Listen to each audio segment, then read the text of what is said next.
Winged pirates.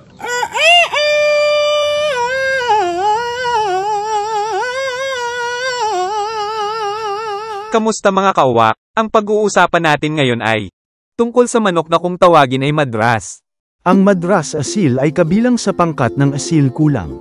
Ang asil kulang ay isang Indian na ibong Malayoid type, na inaalagaan at inilalaban sa bansang pinagmulan nito sa loob ng daan-daang taon. Habang ang mga Indian at Pakistani ay nag-migrate sa Britanya, dinala nila ang mga ibon na ito, at ang mga ito ay inalagaan dito sa loob ng maraming taon. Ang standard ay itinakda upang ma-preserve ang orihinal na hitsura nito, depende sa bawat lugar na ibinebreed ito. Balik tayo sa madras. Ayon sa libro ni Lewis Wright na inilathala noong 1902 na New Book of Poultry.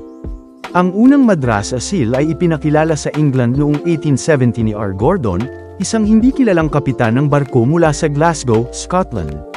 Sinabi ni Lewis Wright na ang Blue Madras ay nagmula sa city ng Madras sa South India.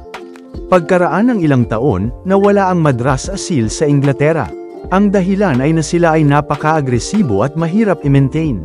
Ang Blue Madras ay muling lumitaw noong 1968 sa dating East Germany.